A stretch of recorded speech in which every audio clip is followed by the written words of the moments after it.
घुश्मेश्वर ज्योतिर्लिंग के महात्म्य में सुदेहा ब्राह्मणी एवं सुधर्मा ब्राह्मण का चरित्र वर्णन।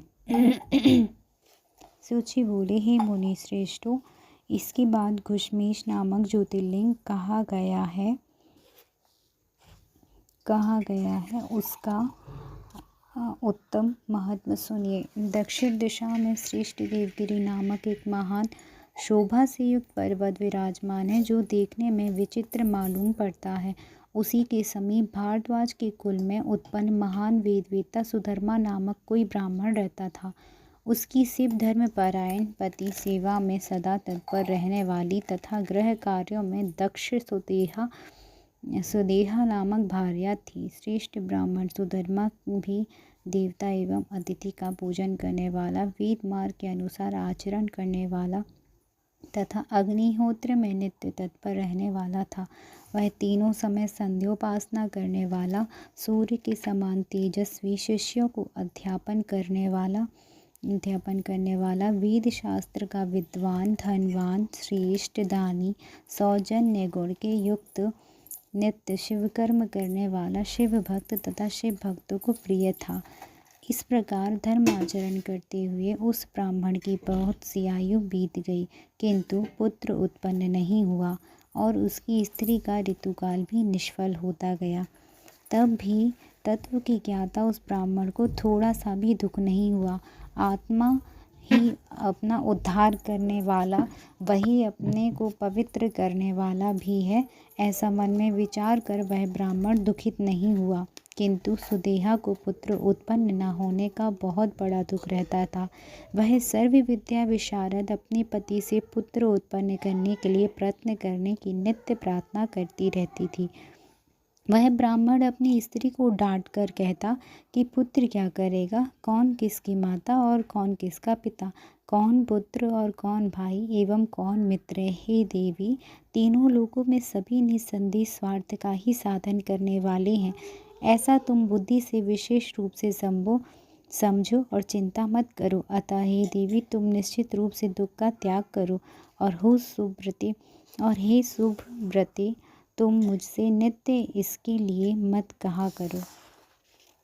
इस प्रकार उसे मना करके शिव धर्म निरत वह ब्राह्मण परम संतुष्ट हो गया और द्वंद्व दुख का त्याग करके किसी समय सुदेहा सखियों को गोष्ठी में सम्मिलित होने के लिए अपने पड़ोसी के घर गई। वहीं पर परस्पर विवाद होने लगा।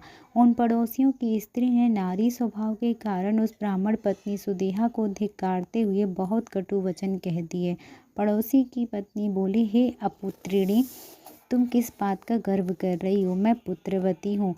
मेरा धन तो मेरा पुत्र भोगेगा, किंतु तुम्हारा धन का भोग कौन करेगा? निश्चय ही तुम्हारा धन राजा ले लेगा, इसमें संदेह नहीं है। हे वंध्या, तुम्हें धिक्कार है, तुम्हारे धन को धिक्कार है और तुम्हारे अहंकार को धिक्कार है। सूत जी बोले, इस प्रकार उन स्त्रियों के द्वारा अपमानित होकर दुखित सुदेहा ने धन आकर अपने पति से आदर पूर्वक उसकी सारी बात कही। तब भी उस बुद्धिमान को कुछ दुख नहीं हुआ। उसने कहा, हे प्रिय, जो उन्होंने कहा कहने दो, जो होनहार है वही होता है। इस प्रकार उसने बारंबार सुदेहा को समझाया, किंतु तब भी उसका दुख दूर न हुआ। वह पुनः पुत्र के लिए आग्रह करने लगी। सुदेहा बोली, हे देहधारियों में श्रेष्ठ, आप मेरी प्रिय हैं। चाहे जिस किसी भी उपाय से आप पुत्र उत्पन्न करें, अन्यथा मैं अपना शरीर त्याग दूंगी। सूत जी बोले, उसके द्वारा कहे गए इस वचन को सुनकर उसके आग्रह से विवश हुए ब्राह्मण श्रेष्ठ सुधर्मा ने चित्त में भगवान शिव का स्मरण किया। इसके बाद उस विप्र ने सावधानी पूर्वक 2 फूल लेकर अग्नि के सामने रख दिए। उसने दाहिने वाले पुष्प को मन में पुत्रदायक समझा। इस प्रकार का संकल्प करके उस ब्राह्मण ने अपनी पत्नी से कहा, पुत्र फल की प्राप्ति हेतु इन दोनों में से कोई एक फल उठाओ। उसने अपने मन में यह सोचा कि मुझे पुत्र हो। मेरे स्वामी ने पुत्र के लिए जिस पुष्प को सोचा है वही मेरे हाथ में आए। ऐसा कहकर उसने शिव और अग्नि को प्रणाम किया तथा उसकी प्रार्थना का एक पुष्प उठा लिया। शिवेक्षावश मोह से ग्रस्त होने के कारण सुदेहा ने उस पुष्प को नहीं उठाया जिसे उसके पति ने सोचा था।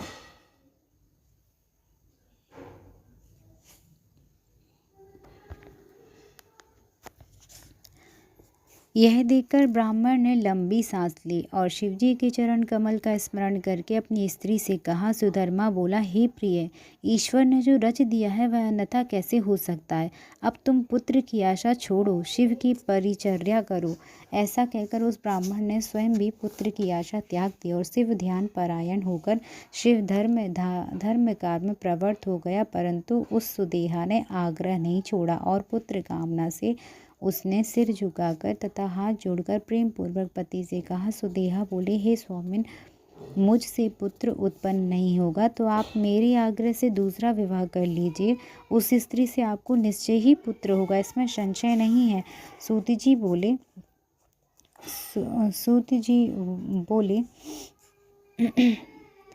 उसके द्वारा इस प्रकार प्रार्थना किए जाने पर शिव भक्तों में श्रेष्ठ तथा धर्मपरायण उस ब्राह्मण ने अपनी पत्नी उस सुदेहा से कहा। सुधर्मा बोला, हे प्रिय, तुम्हारा तथा मेरा समस्त दुख निश्चित रूप से दूर हो गया है, इसीलिए तुम अब मेरे धर्म में विघ्न मत करो। सूत जी बोले, हे ऋषियों, तब इस प्रकार ब्राह्मण के द्वारा मना किए जाने पर भी सुदेहा ने अपनी माता की पुत्री अर्थात अपनी बहन को घर लाकर पति से कहा, आप इससे विवाह कर लें। सुधर्मा बोला, इस समय तो तुम कह रही हो कि यह मेरी पत्नी है, किंतु यह जब यह पुत्र उत्पन्न कर लेगी तब तुम इससे ईर्ष्या करने लगोगी। सूत जी बोले, हे द्रजु, अपने पति द्वारा इस प्रकार कहे जाने पर उसकी पत्नी सुदेहा ने हाथ जोड़कर पुनः अपने पति सुधर्मा से कहा, हे द्रजश्रेष्ठ, मैं अपनी बहन से कभी ईर्ष्या नहीं करूंगी। आप पुत्रोत्पत्ति के लिए निमित्त इसके साथ विवाह कीजिए, मैं अनुमति देती हूँ। इस प्रकार अपनी प्रिया सुदेहा के द्वारा प्रार्थना किए जाने पर उस ब्राह्मण सुधर्मा ने भी विवाह विधि के अनुसार घुष्मा का पारिग्रहण कर लिया। इसके बाद उसके साथ विवाह करके उस ब्राह्मण ने अपनी पहली पत्नी से कहा, हे प्रिय, हे अनघे, यह तुम्हारी छोटी बहन है, अतः तुम्हें इसका सदा भरण पोषण करना चाहिए। इस प्रकार कहकर वह शिव भक्त धर्मात्मा सुधर्मा यथा योग अपने धर्म का पालन करने लगा। वह भी अपनी बहन के साथ सखी की भांति व्यवहार करने लगी और विरोध भाव का त्याग करके दिन रात उसका पालन पोषण करने लगी। उसकी जो छोटी पत्नी थी वह अपनी बहन की आज्ञा प्राप्त कर नित्य 101 पार्थिव शिवलिंगों का निर्माण करती थी। फिर वह घुष्मा विधि पूर्वक षोडशोपचारों से पूजन कर पास में स्थित तालाब में उन्हें विसर्जित कर देती थी। इस प्रकार वह नित्य शिवलिंग का विसर्जन कर पुनः दूसरे दिन पार्थिव शिवलिंग का निर्माण कर आवाहन से लेकर विसर्जन तक कामना पूर्ण करने वाली शिव पूजा विधि पूर्वक करती थी। इस प्रकार नित्य शिव पूजन करते हुए उसकी सभी कामनाओं का फल प्रदान करने वाली 1,00,000 पार्थिव संख्या पूरी हो गई। उसके अनंतर शिवजी की कृपा से उसे सुंदर भाग्यवान सभी कल्याणकारी गुणों का पात्र पुत्र उत्पन्न हुआ।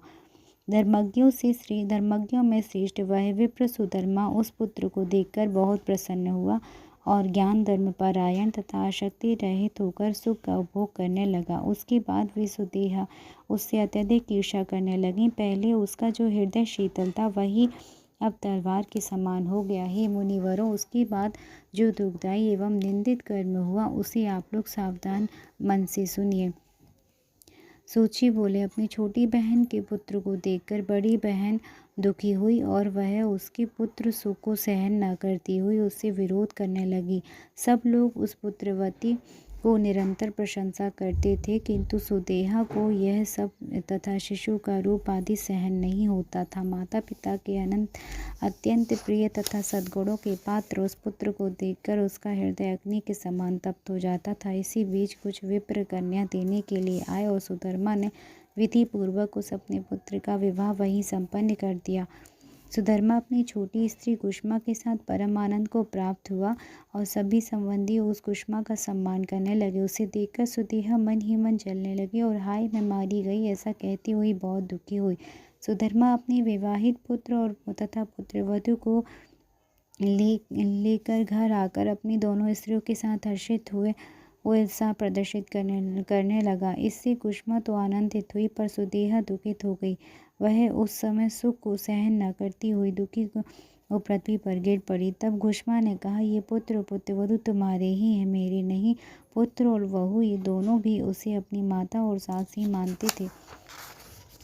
पति सुधर्मा भी अपनी ज्येष्ठ स्त्री का जैसा आदर करता था वैसा कनिष्ठा का नहीं। फिर भी वह ज्येष्ठ पत्नी अपने मन में कपट रखती थी। एक दिन ज्येष्ठा सुदेहा ने दुखी होकर अपने मन में विचार किया कि मेरे इस दुख की शांति कैसे हो। सुदेहा मन ही मन बोली, मेरे हृदय की अग्नि कुसुमा के दुख जनित अश्रुओं से ही शांत होगी, अन्य किसी प्रकार से नहीं है। निश्चित है, इसीलिए मैं आज ही मधुर भाषण करने वाले उसके पुत्र को मार डालूंगी। यह मेरा दृढ़ निश्चय है।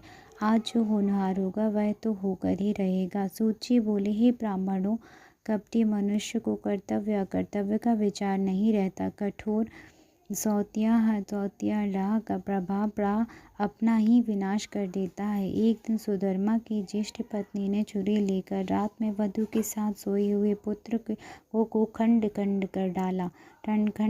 काट डाला। इस प्रकार उस घमंडी तथा महाबला ने कुसुमा के पुत्र के सभी अंगों को खंड खंड कर दिया और रात्रि में ही ले जाकर तालाब में उस स्थान पर फेंक दिया जहाँ कुसुमा नित्य पार्थिव शिवलिंगों को विसर्जित किया करती थी। इस प्रकार वहाँ पर फेंक कर लौट आई और सुखपूर्वक सो गई। प्रातःकाल होने पर कुसुमा नित्य कर्म करने लगी तथा श्रेष्ठ सुधर्मा भी स्वयं नित्य कर्म संपादन करने लगा। इसी बीच ज्येष्ठा सुदेहा, जिसके हृदय की अग्नि शांत हो चुकी थी, अत्यंत आनंद युक्त होकर गृह कार्य करने लगी। प्रातःकाल होने पर उठ करके वह वधू को उनसे लथपथ तथा पति के शरीर के टुकड़ों से युक्त शैया को देखकर बहुत दुखी हुई और उसने अपनी सास से कहा, आपके पुत्र कहाँ हैं? शैया रुधिर से लथपथ है तथा वहाँ शरीर के टुकड़े टुकड़े दिखाई पड़ रहे हैं। शुचिव्रते, मैं तो मारी गई, किसने यह दुष्ट कर्म किया है? ऐसा कहकर उसकी पत्नी अत्यधिक विलाप करने लगी। तब ज्येष्ठा सुदेहा भी बाहर से दुख प्रकट करने लगे और भीतर से प्रसन्न हुई। वह दुखित होकर बोली, हाय, मैं निश्चय ही मर गई। वह कुसुमा अपने पुत्र वधू के दुख को सुनकर भी नित्य पार्थिव पूजन रूप व्रत से विचलित नहीं हुई। उसका मन पुत्र शोक से थोड़ा भी उत्कंठित नहीं हुआ। उसका पति भी जब तक व्रत विधि समाप्त नहीं हुई तब तक वैसा ही रहा। पूजन के बाद मध्याह्न काल में भयानक शैया को देखकर भी उस कुसुमा ने कुछ भी दुख नहीं किया। जिन्होंने यह पुत्र दिया है वे ही रक्षा करेंगे। वे भक्तवत्सल काल के भी काल और सज्जनों के रक्षक करने वाले कहे गए हैं। यदि हमारी रक्षा करने वाले एकमात्र प्रभु ईश्वर सदाशिव हैं तो चिंता की बात ही क्या है। वे ही माली के समान उन प्राणियों का संयोग कराते हैं और पुनः उन्हें अलग भी कर देते हैं। इस समय मेरी चिंता करने से भी क्या होने वाला है? इस तत्व का विचार कर वह दुखी नहीं हुई और शिव जी का ध्यान कर धैर्य धारण किए रही। स्थिर चित्र होकर पूर्व की भांति पार्थिव शिवलिंगों को लेकर शिव के नामों का उच्चारण करती हुई वह सरोवर के तट पर गई। जब वहाँ पार्थिव लिंगों को डालकर वह लौटने लगी तब उसने सरोवर के तट पर खड़े अपने पुत्र को देखा। पुत्र बोला, हे माता, आओ, मैं तुमसे मिलूंगा। मैं तो मर गया था, किंतु तुम्हारे पुण्य के प्रभाव से और शंकर जी की कृपा से अब जीवित हो गया हूँ। सूत जी बोले, हे द्विजो, वह कुसुमा अपने उस पुत्र को जीवित देखकर वैसे भी अधिक प्रसन्न न हुई जैसा कि उसके मरने पर दुखी न थी, किंतु यथावत शिव जी के ध्यान में तत्पर रही।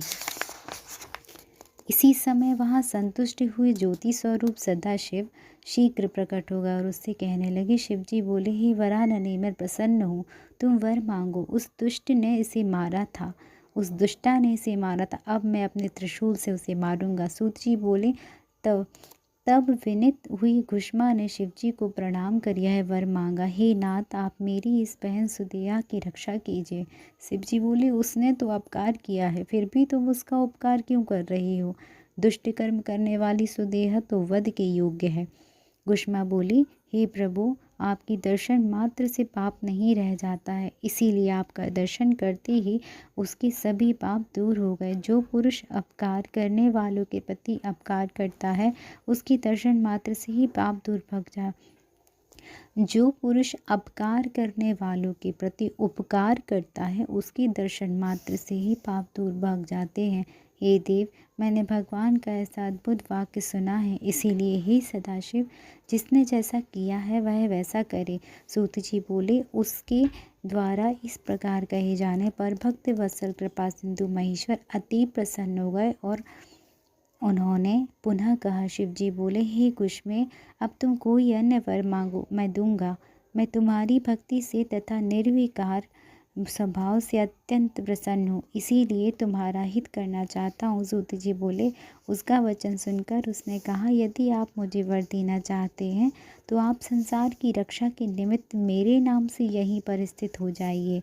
तब अत्यंत प्रसन्न हुए महेश्वर शिव जी बोले, हे कुष्मे, मैं तुम्हारे नाम से कुष्मेश्वर के रूप में प्रसिद्ध होकर यहाँ निवास करूँगा और सबको सुख प्रदान करूँगा।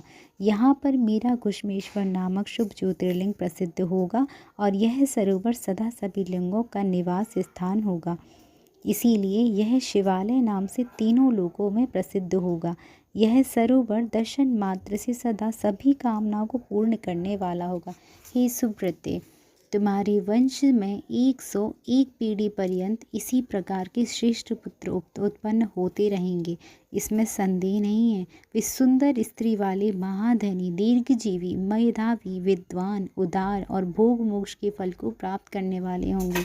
इन सबको 101 पुत्र होंगे जो गुणों में परस्पर एक से एक अधिक होंगे। इस प्रकार तुम्हारे वंश का अति सुंदर विस्तार होगा। सूत जी बोले, ऐसा कहकर शिव जी वहाँ ज्योतिर्लिंग रूप में स्थित हो गए।